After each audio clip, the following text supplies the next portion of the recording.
What's going on, Minties? The Uncanny Omar from Near Mint Condition, and today I'm going to do part 1 of 3 of my top 30 Most Wanted DC Omnibuses. I'm going to go from 30 to 21 in this episode, so please stay tuned.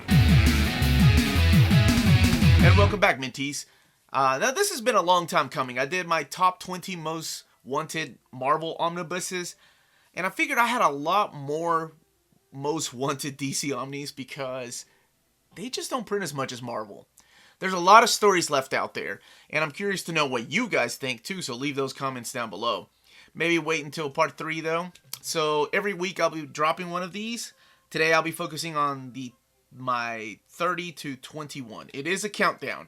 This is my Most Wanted, and again, it's all subjective because this is my list. Your list might be different. So there's a reason this book is here. Suicide Squad just finished wrapping up in trade paperback, which is awesome. This is John Ostrander's series, so that's what I'm going to kick it off with. Number 30, Suicide Squad by John Ostrander. There is a Silver Age omnibus of this, but what I want is the complete series from the 80s, early 90s. This is issues 1 through 66, annual number 1, and this is where I'm going to throw in some stuff here. Legends 1 through 6 and Millennium 1 through 4, because those haven't been properly collected, and I figured if you're going to do an omnibus, might as well throw those miniseries in here. Secret Origins 14 and 28, Justice League International number 13, Checkmate 15 through 18, Manhunter 14, Captain Atom number 30, Firestorm 64, 86, and number 5. And put the bookend with Suicide Squad limited series from the Ashes from the mid-aughts. That's how I would end that series. Number 29, Hellblazer, by everyone. That's right, every single person that has ever worked on Hellblazer. All 300 issues, plus all the other things. So, this is what I would kick it off with. I would start with Swamp Thing 37, just to give you an idea of who John Constantine is and when he first appeared. And then kick it off with Hellblazer, number 1, all the way to 300. Including annual number 1, Swamp Thing 76 and 77, Hellblazer Special number 1, Vertigo Jam 1, Heartland, The Horrorist 1 and 2, all his engines, Dark Entries graphic novel. Man, just there's so much talent that has gone in this book. You've got Garth Ennis, you've got Warren Ellis, you've got Mike Carey, Andy Diggle, Jamie Delano, Brian Azzarello, Paul Jenkins, just to name a few. And then you have all the artists. Man, you talk about some of the great comic books that have never seen any really hardcover format. Now, when I was in Europe, I saw Hellblazer hardcovers, and that's what sparked the idea. I'm like, why don't we have proper omnis of these? They would sell, because they're amazing. Number 28, here's one that I thought they were going to try to do. By the way, Batman probably deserves his own top 30, but I put him in here. That's why I made it top 30 instead of top 20. So, Batman by Paul Dini. This will kick off with 1 year later. Now, I thought they were going to do this with that Hush omnibus. They had some of his stories in here, but sadly, that got canceled. Maybe because they're going to work on a Paul Dini omnibus? I don't know. So what I would include is Detective Comics 821 to 834. Yes, I would definitely include 835 to 839 because I know he didn't write them, but still as a completist. And then 840 to 850. Skipping 851 and then 852. Also, the one story from the Infinite Halloween special, Streets of Gotham 1 through 21, which is a huge, awesome storyline. And I know 15 wasn't Dini, but again, completist. And then Batman 685. That's how I would map that out. Next, Wonder Woman by Greg Rucka. That's right. Kicking it off with the Heketia. I hope that's how I'm saying it right. Wonder Woman 195 to 226. 226. That's right. All the pre-Infinite Crisis stuff. So 195 to 226, including the Flash 219. The recap pages from Superman Sacrifice and Blackest Night, Wonder Woman 1 through 3. Now, I'm not a greedy man, so I will kick it off with that, and then probably a Rebirth Omnibus for a later date. Animal Man Omnibus Volume 2. This follows up the Grant Morrison run.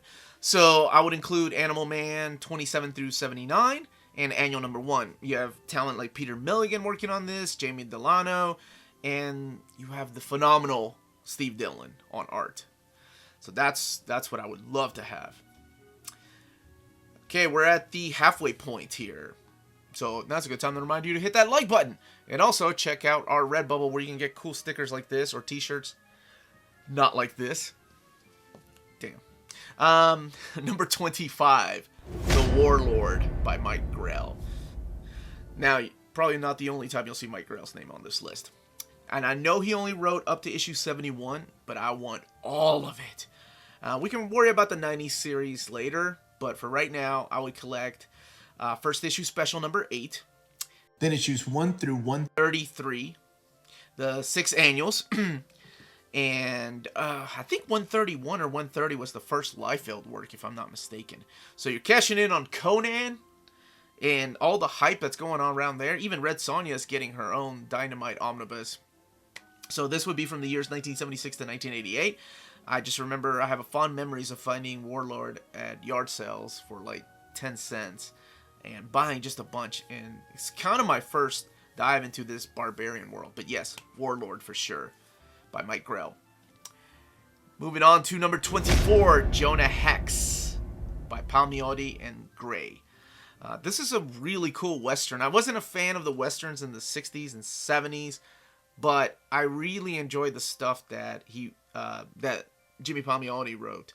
So I would include Jonah Hex 1 through 60, the No Way Back, and then that's probably where I would stop because All Star Western needs its own omnibus. So yeah, 1 through 60 and No Way Back. That's what I would collect. Correct me if I'm wrong though. Correct me on any of these if you would add or take away anything. Of course, this is living in a perfect world that an omnibus that could be 63 issues long could be sustained in one omnibus, right? They can make technology like that. Number 23. This one's kind of tough because I know they mapped this out, but canceled. And that is Justice League International, Volume 2. JLI Annuals 2 and 3. Justice League Europe, Issues 1 through 21 in Annual 1. Suicide Squad 13. And Justice League of America, number 31 to 46, including Annual 4. I know the reason why they canceled it, of course. But you could, leave dude's name off the book. You know? Just saying, there's a lot of other talent that went into making these comic books. So, you can't punish everyone, but I get the reason why it was canceled. But it's still in my most wanted. Leaving it to the last two for this week, number 22. So we got the trilogy in here. We got the Trinity, I'm sorry. We have Batman, Wonder Woman, and now who do we need? Superman. Superman by Jeff Johns. Kicking it off with Superman Secret Origin 1 through 6. I think that's where I would start it. I know it happened later on, but technically you could read it anytime. Action Comics 837 to 840, 844 to 846, 850, 851, 855 through 870. I know there's a lot of jumping around there, but there were some crossover events, and he didn't write everything. And Action Comics number 11, Superman. That's the ones with Richard Donner, and that's how he kicked it off with. And then Superman 650 to 653. I think New Krypton could be his own omnibus because there's a lot of talent that went into that, and I know Jeff Johns was kind of the driving force, but that should be its own omnibus. But Superman by Jeff Johns. We have all the other Jeff Johns in omnibus format. Come on, DC. Throw us a bone here. And ending it with one of my personal favorites, and this is not the first time you're going to see this gentleman's name on the list, Young Justice by Peter David. The entire saga, all 55 issues, 1 through 55. The Secret one-shot, the 1 million, all the crossover events with Superboy, Impulse, Supergirl, Robin. I just want everything, and I actually have those custom bound, so if you need some help mapping that out, DC, let me know. And I would also bookend that with Graduation Day, the Young Justice Teen Titans miniseries 1 through 3, which leads up to Outsiders and Teen Titans. This is such a phenomenal run. God bless, you guys have a damn show named after this, even though it has nothing to do with it. And we have a new Young Justice series. So, where are we at with this? Come on, DC. Now, that is my number 30 to 21. Let me know what you would put in your number 30 all the way to 21 of your most wanted DC Omnis. Next week, I will be dropping some more, number 20 through 11, and then the following week, of course, the countdown from my top 10. Again, this is my list. It's all subjective. You guys would probably disagree. And once again, if you don't know much about me, my DC kind of starts with Crisis on Infinite Earths. So a lot of the Silver and Golden Age, even though I've tried to get into, just wasn't for me. I think that's it. I do want to plug our Redbubble again, where you can buy t-shirts and stickers and mugs, whatever you want, with our near mint condition logo. We are also on Patreon, which gives you access to behind-the-scenes videos and also first access videos, like early access to videos. And don't forget to follow us on Instagram, Facebook, and Twitter at NearMintCon. We have updated schedules there, or we like to release the schedule for the week every Monday on Instagram and Facebook and Twitter. So check us out there. Again, this was the Uncanny Omar. And remember, if it's classy and cool, it must be near mint.